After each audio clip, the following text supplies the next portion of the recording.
Beberapa kali saya pernah naik kapal laut. Bukan motorboat yang kecil, namun kapal laut yang besar. Sebagai seorang penumpang kapal, ada wilayah-wilayah dari kapal itu yang boleh kita kunjungi. Namun ada wilayah yang tidak boleh kita masuki. Salah satunya adalah anjungan tempat jurumudi bekerja dan mengemudikan kapal. Sama seperti dengan ruang kokpit sebuah pesawat udara. Tidak sembarang orang boleh masuk ke dalam anjungan kapal. Hanya para kru yang berhak saja yang diizinkan untuk masuk ke dalamnya. Mengapa? Karena dari ruang anjungan itu jurumudi mengarahkan kemana kapal akan menuju. Melalui roda kemudi, ia mengatur arah dari rudder atau daun kemudi yang kecil yang berada di buritan kapal. Dengan demikian ia menentukan di pelabuhan mana kapal itu akan merapat. Tidaklah mengherankan apabila ruang jurumudi atau anjungan harus sangat dijaga. Karena dari situ masa depan sebuah kapal ditentukan. Kalau tidak dijaga dengan baik, sehingga roda kemudi diambil alih oleh orang yang tidak seharusnya, maka bukan saja kapal itu akan berjalan menuju ke pelabuhan yang lain, namun juga dapat menabrak batu karang sehingga karam di tengah perjalanan. Prinsip yang samalah yang dinasihatkan di dalam Amsal pasal 4 ayat 23 sampai 27. Di situ ditulis tentang 4 hal yang harus kita jaga dalam hidup kita.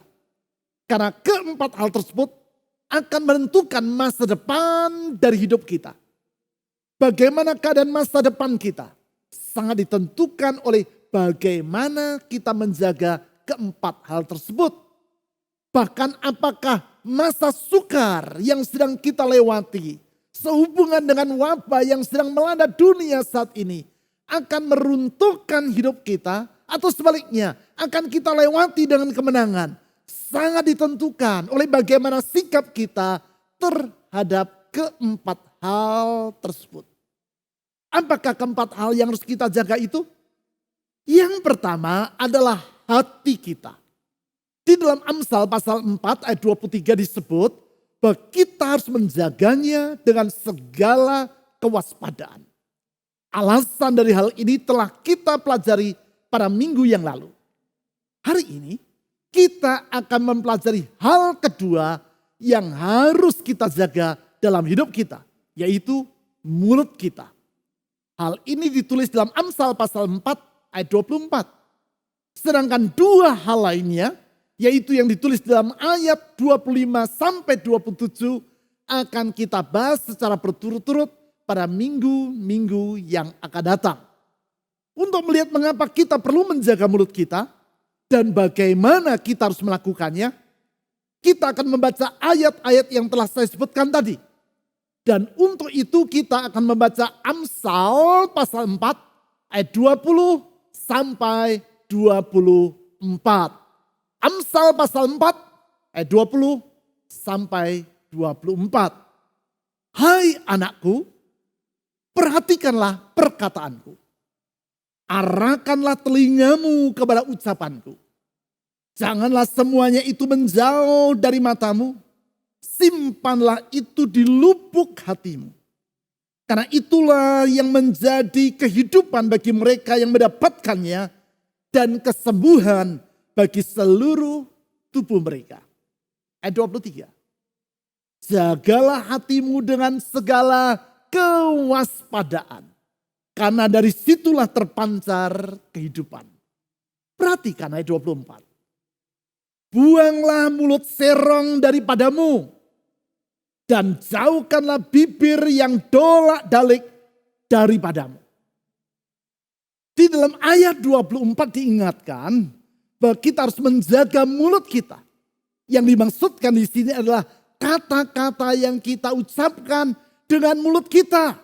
Atau yang diistilahkan dalam Amsal pasal 4 ayat 24 tadi dalam kalimat. Buanglah mulut serong daripadamu.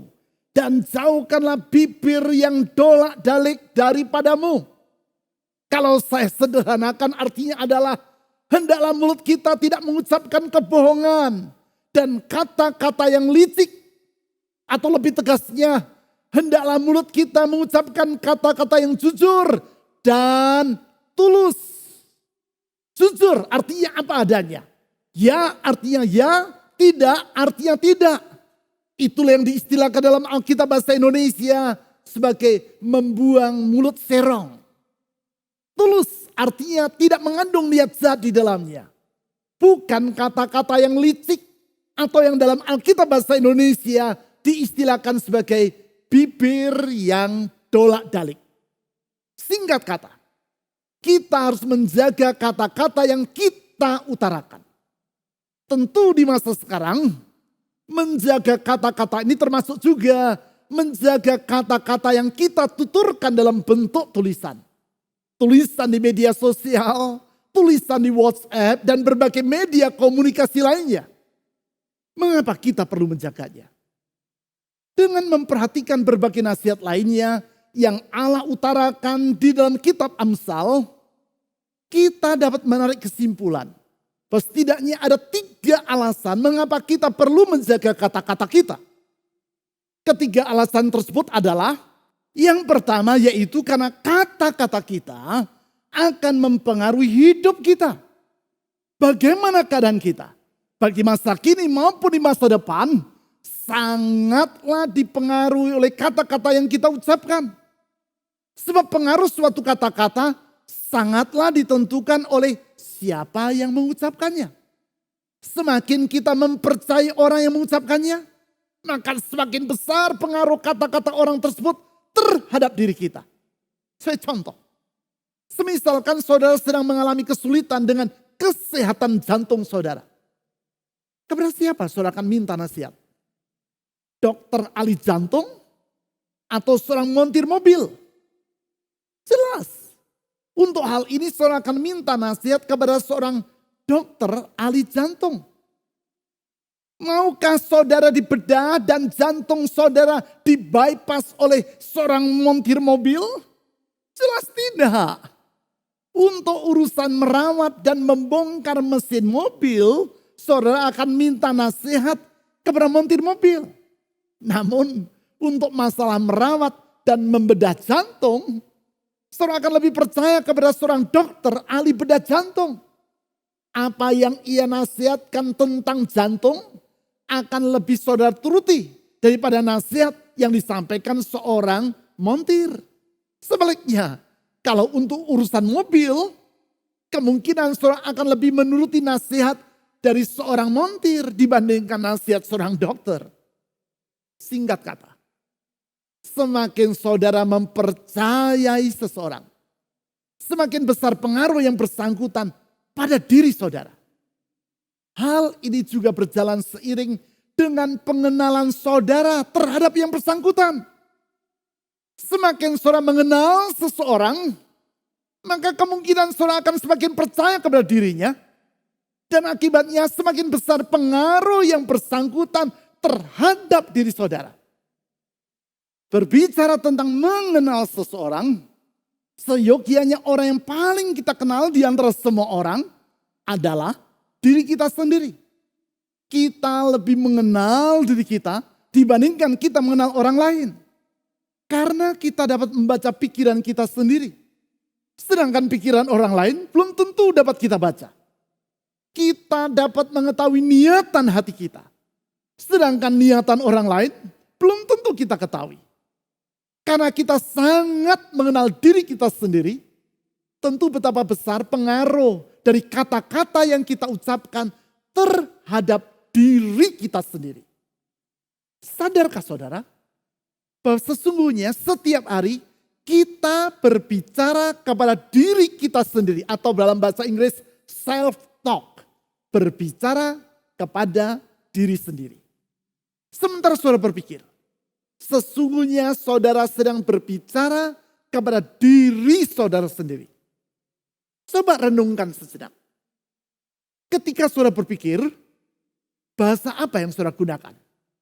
Bahasa Indonesia? Bahasa Inggris? Bahasa Sunda? Bahasa Jawa? Atau bahasa yang lain? Ya, tentu saat saudara berpikir, saudara menggunakan bahasa tertentu. Itulah bahasa yang saudara gunakan untuk berbicara kepada diri saudara sendiri atau self-talk. Berbicara kepada diri sendiri.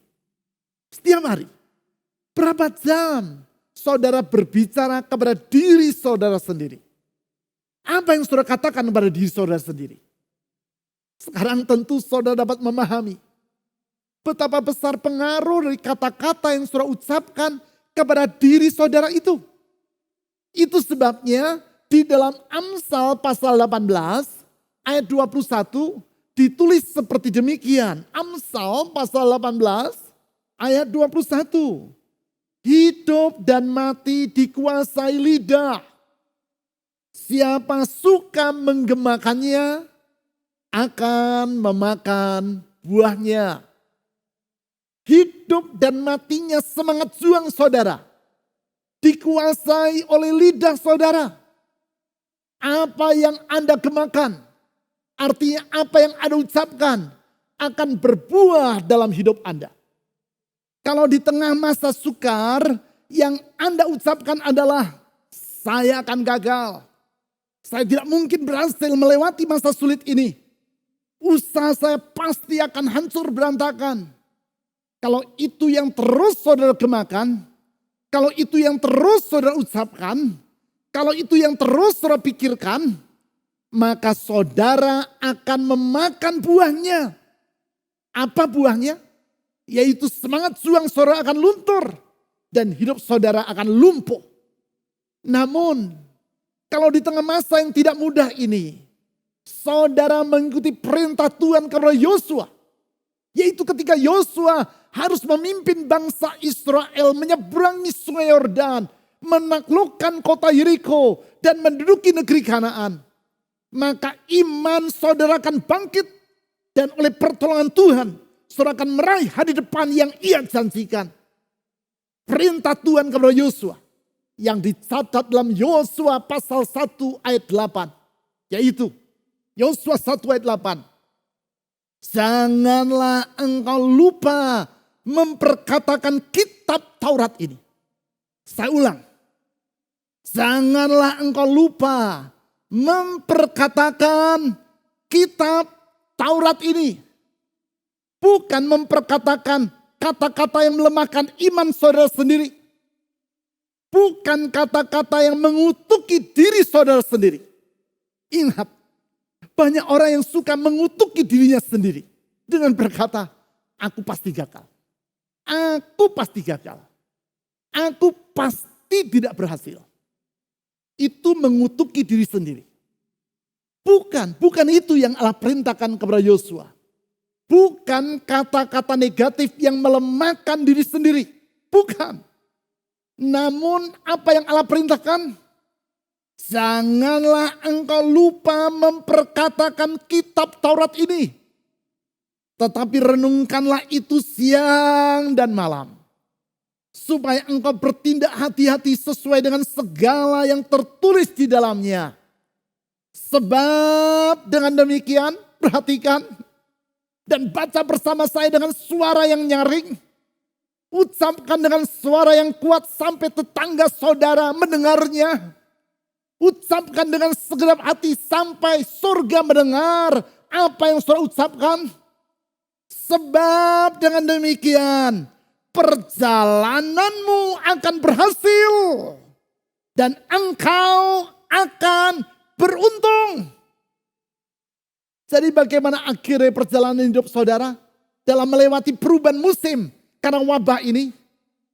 Sangatlah ditentukan oleh apa yang saudara ucapkan. Kalau yang saudara ucapkan adalah firman Tuhan, kemudian saudara merenungkannya, dan selanjutnya saudara melakukannya dalam hidup sehari-hari, maka keberhasilan dan keberuntungan yang akan saudara alami. Kalau saudara percaya pada firman Tuhan ini, katakan amin. Dan lakukan dalam hidup saudara. Kalau saudara sungguh-sungguh percaya kalau firman Tuhan dalam Yosua pasal 1 ayat 8 ini, lakukan waktu teduh. yang selama beberapa minggu ini saya anjurkan saudara untuk melakukannya. Kalau saudara belum mengunduh penuntun waktu teduh yang disertakan dalam YouTube channel atau aplikasi online church yang saudara sedang ikuti, jangan menunda-nundanya. Lakukan dengan segera sudah ibadah nanti. Praktikan itu dalam hidup saudara. Dan alami janji Tuhan dalam Yosua pasal 1 ayat 8 tadi. Yaitu perjalananmu akan berhasil dan engkau akan beruntung. Ya, kita harus menjaga kata-kata kita. Karena kata-kata kita, baik itu secara lisan maupun dalam bentuk tulisan, termasuk dalam bentuk pikiran yang kita renungkan, akan mempengaruhi hidup kita. Ingat, hidup dan mati dikuasai lidah. Siapa suka menggemakannya akan memakan buahnya. Yang kedua, kita harus menjaga kata-kata kita. Karena kata-kata kita mempengaruhi hidup orang lain. Bukan hanya kata-kata kita akan mempengaruhi hidup kita, ia juga akan mempengaruhi orang lain. Sebagaimana kata-kata kita akan menentukan keadaan kita di masa kini maupun masa yang datang, hal yang sama akan terjadi dengan diri orang lain. Ingat, perkataan kita sangat besar pengaruhnya. Untuk membuktikannya mudah saja. Beberapa kali saya telah membuktikannya, yaitu ketika orang mengikuti uraian firman Tuhan yang saya sampaikan secara langsung di dalam sebuah gedung. Saya berkata kepada mereka, coba perhatikan apa yang saya katakan. Silakan saudara semua bangkit berdiri di tempat duduk saudara. Saya dapat pastikan 100% dari jemaat yang mengikuti khotbah saya akan bangkit berdiri. Kalau jumlah mereka yang mengikuti ibadah saat itu 1.000 orang, maka 1.000 orang akan terangkat dari tempat duduknya karena kata-kata saya. Kalau jumlah mereka 2.000 orang, maka 2.000 orang akan terangkat dari tempat duduknya. Kalau semisalkan jumlah mereka 10.000 orang, maka dengan kata-kata saya dapat mengangkat 10.000 orang itu dari tempat duduk mereka. Kalau semisalkan berat rata-rata dari tubuh saudara adalah 60 kilogram, ada yang 80, ada yang 40, ambil rata-rata 60 kilogram, maka berarti dengan menggunakan kata-kata, saya dapat mengangkat 60 kilogram kali 1.000 orang, yaitu 60 ton. Kalau saat itu yang mendengar perkataan saya 1.000 orang, atau 60 kilogram kali 10.000, yaitu 600 ton. Kalau yang mendengar kata-kata saya adalah 10.000 orang. Suatu jumlah yang jauh melebihi kemampuan saya secara jasmani untuk melakukannya. Jangankan mengangkat 60 ton, apalagi 600 ton. Untuk mengangkat benda seberat 600 kilogram saja, saya pun tidak mampu melakukannya dengan otot-otot lengan saya. Namun hal itu dapat saya lakukan hanya dengan kata-kata saya. Artinya, jangan anggap remeh dampak dari kata-kata yang kita ucapkan. Pengaruhnya sangat luar biasa besar. Pengaruhnya besar terhadap diri kita maupun orang lain yang mendengarnya. Apakah dengan demikian saya bermaksud untuk berkata bahwa kata-kata itu memiliki kuasa seperti suatu mantra? Mantra yang diucapkan oleh seorang tukang sulap yang berkata kepada topi yang kosong, abrakadabra. Lalu dari dalam topi yang kosong itu keluar seekor kelinci. Saya sama sekali tidak bermaksud untuk berkata seperti itu. Bahwa kalimat-kalimat yang kita ucapkan bertuah atau memiliki kekuatan gaib seperti mantra. Saya tidak berkata maupun mengajarkan hal itu. Namun Alkitab sendiri mengajar agar kita berhati-hati dalam berkata-kata. Karena apa yang kita ucapkan akan mempengaruhi diri kita dan orang lain. Ada banyak sekali nasihat seperti itu dalam kitab Amsal. Saya sebutkan salah satunya. Yaitu Amsal pasal 12 ayat 18. Ada orang yang lancang mulutnya seperti tikaman pedang. Tetapi lidah orang bijak mendatangkan kesembuhan. Orang yang lancang mulut, artinya orang yang berbicara tanpa berpikir terlebih dulu, akan melukai orang yang mendengarnya. Namun kalau orang itu tidak asal berbicara, dan kata-kata yang ia ucapkan adalah kata-kata yang penuh dengan hikmat, maka yang ia ucapkan akan membawa kesembuhan. Bukannya menciderai orang, namun membangkitkan semangat, memulihkan iman, dan menyembuhkan kehidupan orang yang mendengarnya. Itu sebabnya di dalam masa perubahan musim kehidupan ini, kita harus semakin berhati-hati dalam berkata-kata. Jangan asal bicara. Baik kepada pasangan hidup kita, kepada anak-anak kita, kepada teman-teman kita, kepada orang-orang di sekitar kita, termasuk kepada diri kita sendiri. Minggu yang lalu, dalam ibadah kaum profesi muda, yaitu ibadah fusion, saya berkata, berpikirlah 10 detik sebelum mengucapkan kata-kata yang hendak saudara katakan. Hari ini saya ulang nasihat saya tersebut. Berpikirlah 10 detik sebelum mengucapkan kata-kata yang hendak saudara katakan. Kalau saudara belum mengikuti uraian firman Tuhan yang saya bawakan dalam ibadah fusion minggu yang lalu, tentang seni dalam membuat keputusan, saya anjurkan saudara untuk mengikutinya.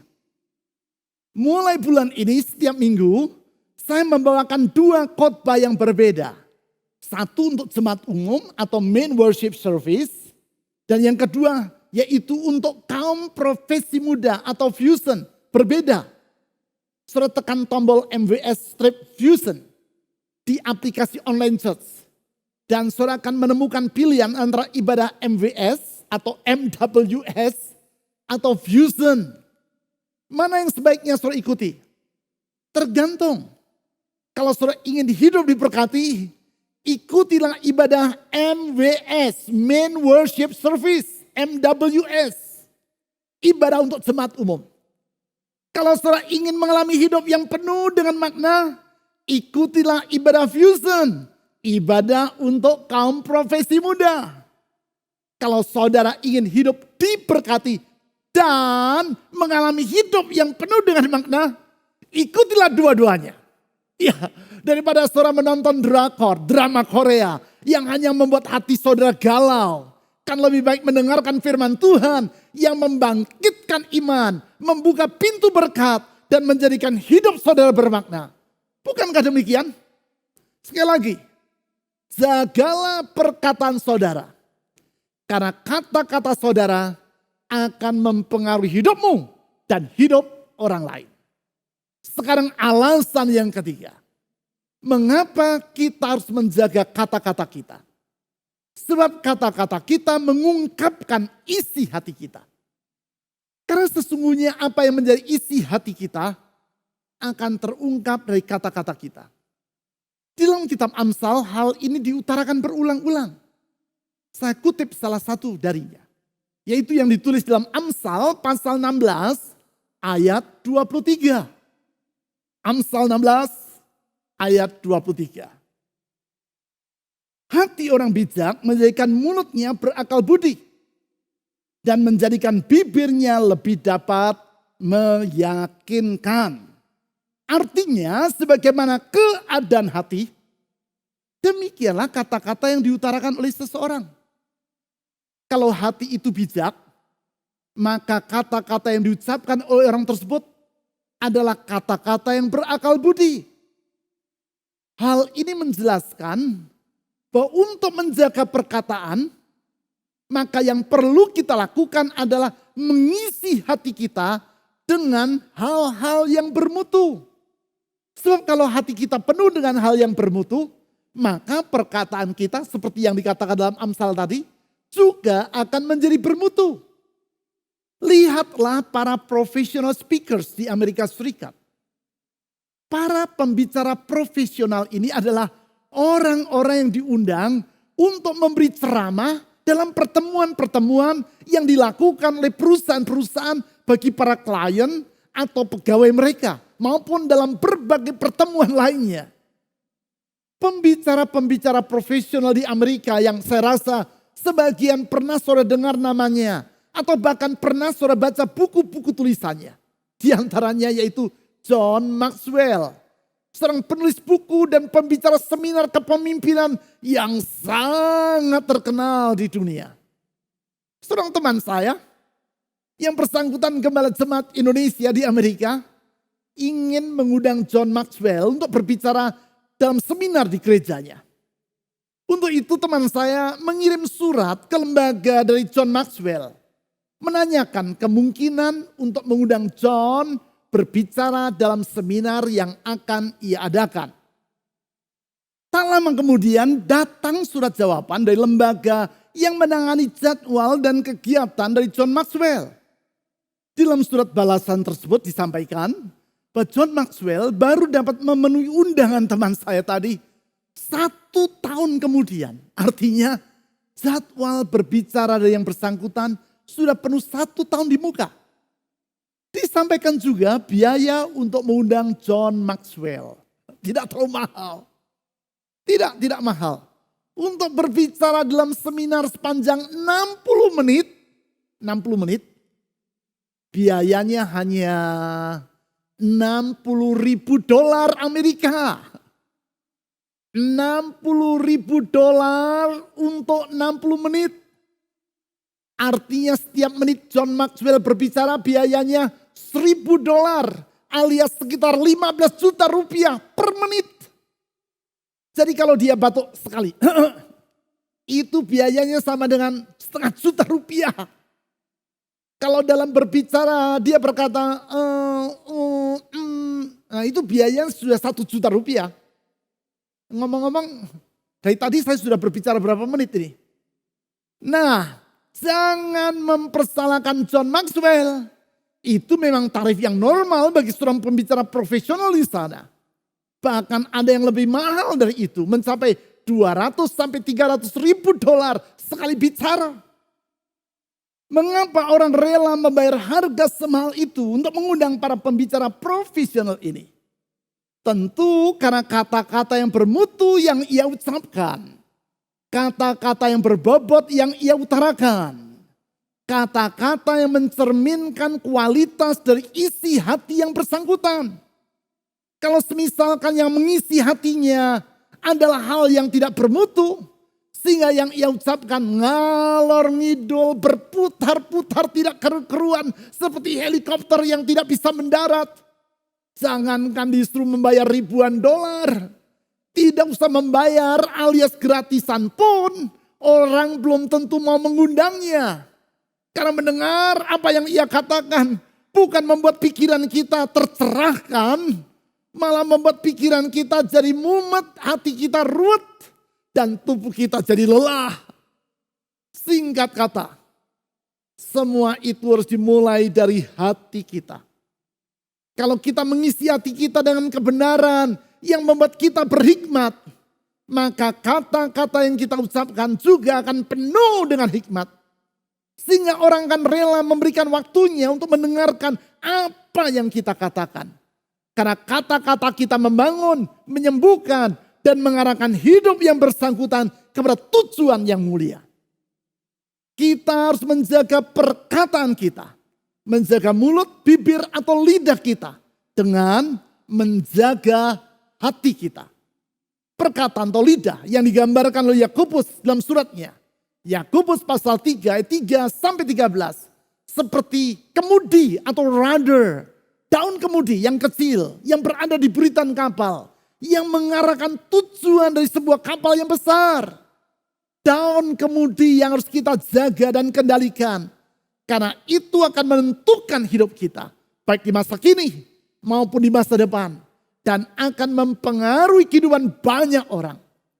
Kita jaga melalui memenuhi hati kita dengan hikmat Tuhan. Yaitu firman-Nya.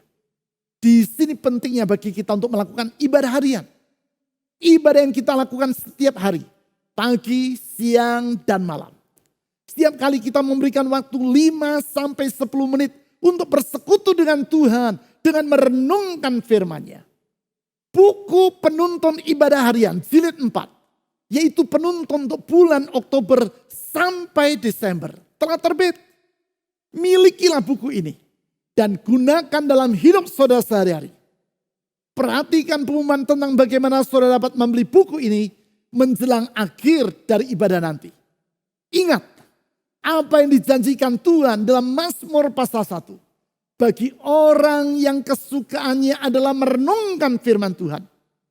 Ia akan hidup bagaikan pohon yang ditanam di tepi aliran air.